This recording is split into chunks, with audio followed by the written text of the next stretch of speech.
Kita dengar ini tokoh kita yang relatif muda usia tapi pengalaman luar biasa, Bapak Edwin Hidayat Abdullah.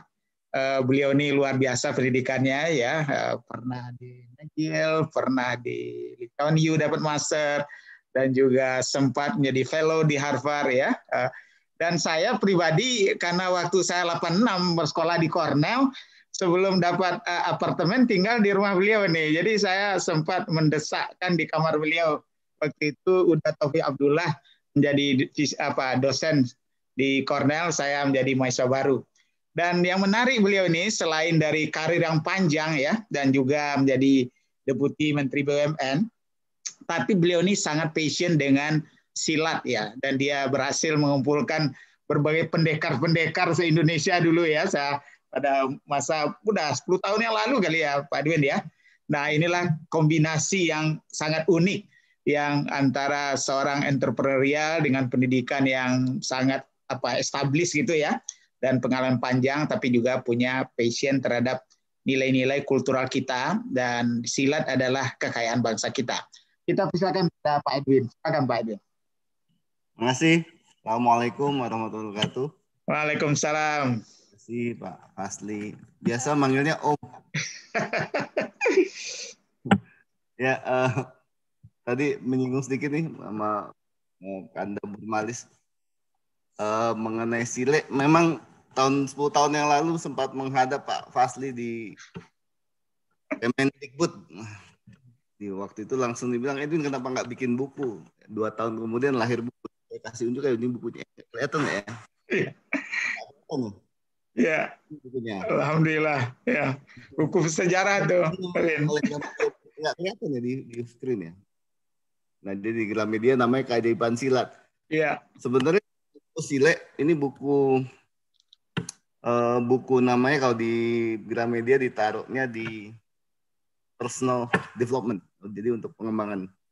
Tapi dari buku ini kemudian karena pengalaman di dunia bisnis birokrasi dan mempraktikkan kaidah-kaidah silat dalam kehidupan digabungkan dengan manajemen modern, itu Pak Om KJ Khairul Jasmi dia bikin buku lagi dengan ini seperti sarohnya. Kalau biasanya kalau buku ada penjelasannya buat saroh, nanti sama Khairul Jasmi ini buku namanya ini apa? Pendekar Tanpa Pedang. Ini terbitan mana? Nggak kelihatan di sini. Agak goyang-goyang itu udah di depan aja. Ya, Pendekar Tanpa Pedang ya. Pendekar Tanpa Pedang ini buku berdasarkan dari kehidupan saya waktu jadi deputi selama 5 tahun dan apa namanya? Dan Om KJ melakukan interview banyak orang, dia buatlah ini. Jadi singkatnya apa ya? Walaupun pendidikan nggak pernah di Sumatera Barat, pendidikan di Jakarta, Jogja, Amerika, Kanada, Singapura, Belanda, tapi nggak pernah lepas dari adat istiadat. Jadi kenapa silat ini menarik, kenapa tuh Minang, Sile dan lain-lainnya itu menjadi bagian ini gimana ya? Karena ayah saya sejarah keluarga mungkin juga panjang lah ceritanya. Tahu-tahu ada di situ aja.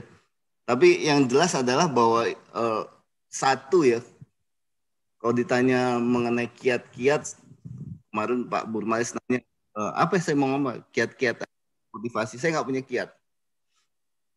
Saya tidak punya kiat bagaimana caranya jadi hal seperti sekarang. Karena semua saya karena takdir Allah aja. Sekadar Allah jadi itu. Tapi apa yang saya lakukan saya bisa cerita.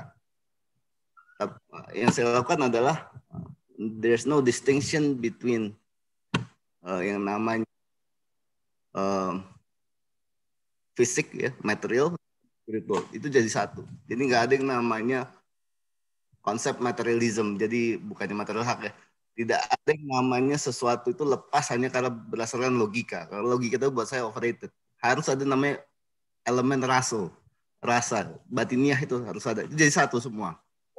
Yang kedua, itu namanya manusia jadi satu. Yang kedua itu saya tidak mendistingsikan, tidak membedakan antara private sphere sama professional sphere, public sphere. Orang kan suka mengkotak-kotakan, saya nggak pernah. Saya buka semua, sama. Itu namanya satu. Jadi yang namanya kita harus tampil satu, baik di depan publik, di keluarga. Yang namanya Edwin ya itu. Tidak ada yang namanya kotak-kotak. Ada yang orang di dunia profesional dia terkenal sebagai orang yang seperti apa, tapi di keluarga seperti apa, di kalangan teman-teman berbeda. Ya itu yang membuat orang itu terkotak sehingga berkumpul. Itu yang membuat seseorang itu susah menjadi maju. Nah, pelajaran ini ya dimulai dari Silek Minang. Jangan pernah menjadi manusia yang berbeda. Jadi manusia itu selalu dipegangnya dua. Kalau dalam bahasa Minangnya bagantung Catalina indak kaputui, bapaci karasunan indak kehilang. Jadi dimanapun kita berada, itu bahwa kita tidak boleh lepas sebagai dua hal, makhluk Tuhan dan makhluk sosial. Nah inilah yang saya bawa. Jadi kalau ditanya kiatnya apa, nggak ada kiat, tapi yang dilakukan adalah seperti ini. Nah, jadi apa yang membuat orang itu, orang Minang, banyak ada yang sukses, ada yang enggak. Yang sukses, yang gampang aja, karena dia mungkin tidak merepresentasikan dirinya seperti di kampung, di tempat dia merantau, itu mungkin jadi berbeda. Dia tidak menjadi orang berbeda ketika di rumah dan di tempat profesionalnya. Nah, kalau udah begitu dia tidak akan bisa menjadi sukses. Jadi kalau ditanya, ketika saya di Jakarta, di Amerika, ataupun dimanapun di Singapura, saya tetap bawa bahwa saya adalah Edwin, ya, orang Indonesia, keturunan Minang, yang dibesarkan dengan seperti ini, dan inilah saya. Jadi itu yang namanya menjadikan kita tetap satu. Energi kita satu dan kita nggak menjadi manusia yang berbeda. Nah inilah kesalahan kenapa orang suka malu bilang dia jadi orang Minang, mengatakan internasional, memakai bahasa Minang. Nah ada salah satu penyebab kenapa saya tulis ini dan kenapa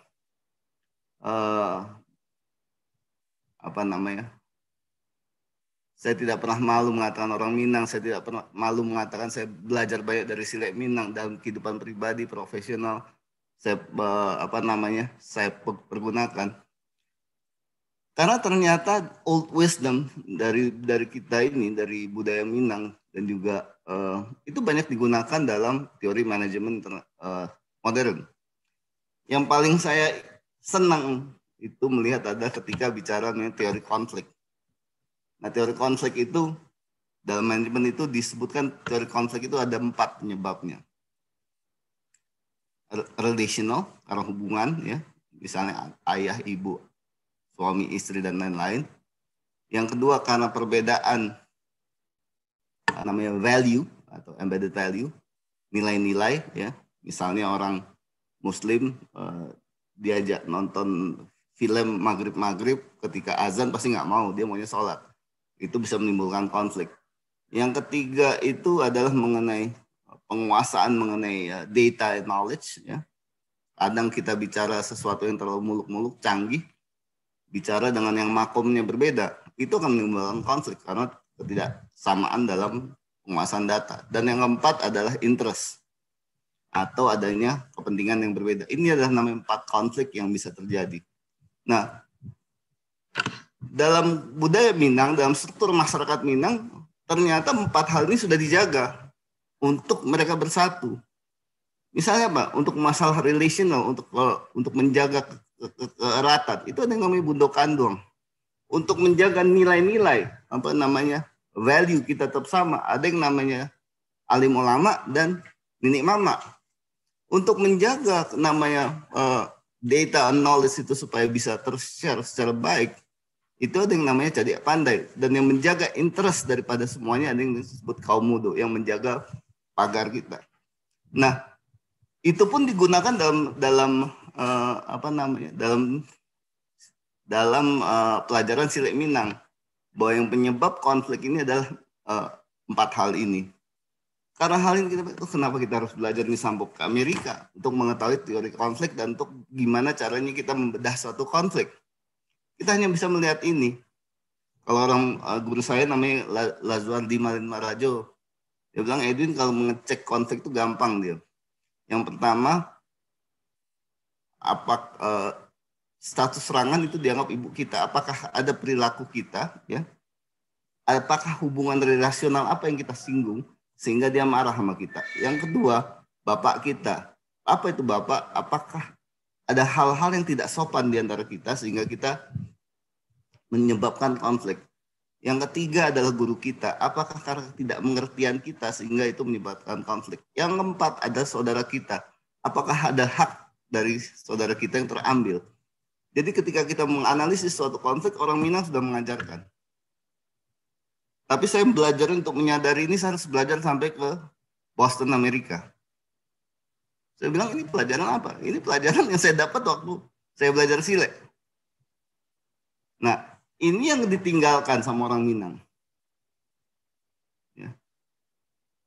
Menjadi manusia yang satu, tidak boleh keluar dengan identitas berbeda. Ini sekarang diajarkan.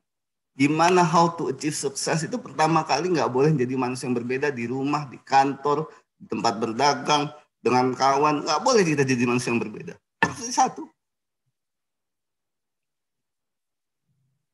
Ini yang sering membuat orang itu gagal. Karena dia memecah energi dalam dirinya sendiri. Ya. Ketika dia di masjid dia begini, ketika di ini. Nggak, tetap harus satu. Nah inilah yang diajarkan nenek moyang kita, nenek moyang orang Minang mengenai manusia yang satu dan gimana kita mengetahui dunia dan caranya dunia bergerak.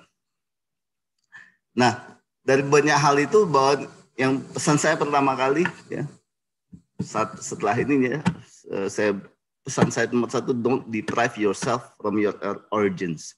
Jangan sekali-sekali memisahkan diri kita dengan origin kita. Karena when you start depriving yourself from your origins, that will be the start of your destructions, kemunduran ataupun kehancurannya. Karena memang nggak boleh lupa kacang dari kulitnya.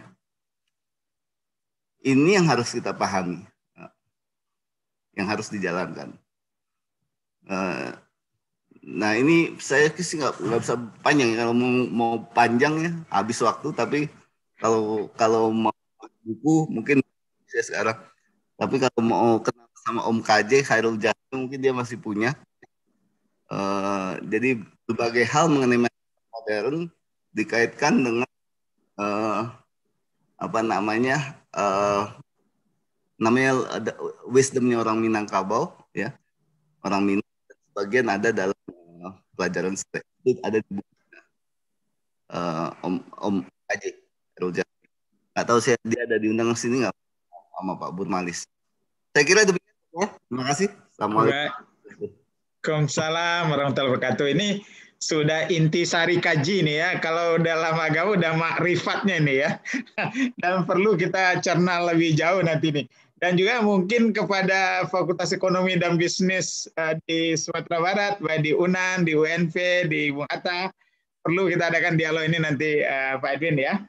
Apalagi ayah Anda beliau nih seorang sejarawan yang tentu dalam sekali pembacaannya ya dan berdialog dengan saya panggil ini ponakan ya Anda Edwin.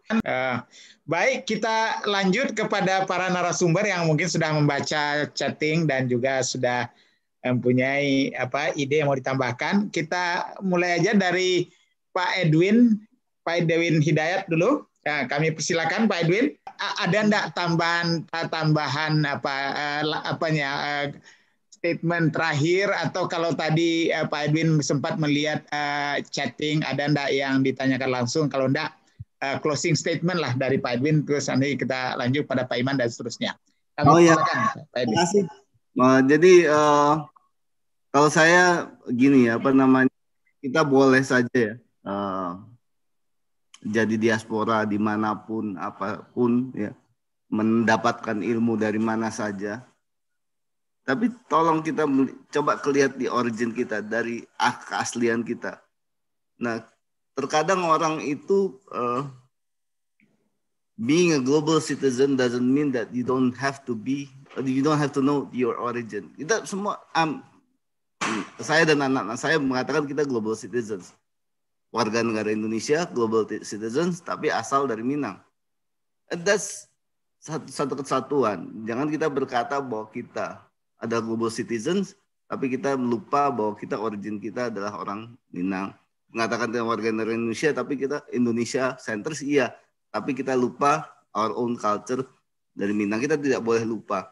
Nah, knowledge itu nggak boleh dilihat dulu, sekarang, kuno, atau modern. Tapi knowledge itu adalah satu proses. Jadi yang namanya ilmu yang di kampung belum tentu tidak lebih canggih daripada ilmu yang di Amerika atau di Eropa. Nah, saya melihat ini coba ya, walaupun terjadi profesional diaspora, jangan pernah lupa dengan kampung. Jangan pernah lupa menggali potensi yang ada di origin kita. Ya, kalau tidak bisa di mana di Sumatera Barat ya di Indonesia. Nah, ini yang membuat kita selalu dekat dan insya Allah yang membawa barokah buat kehidupan kita. Itu aja. Makasih. Baik. Terima kasih Pak Edwin.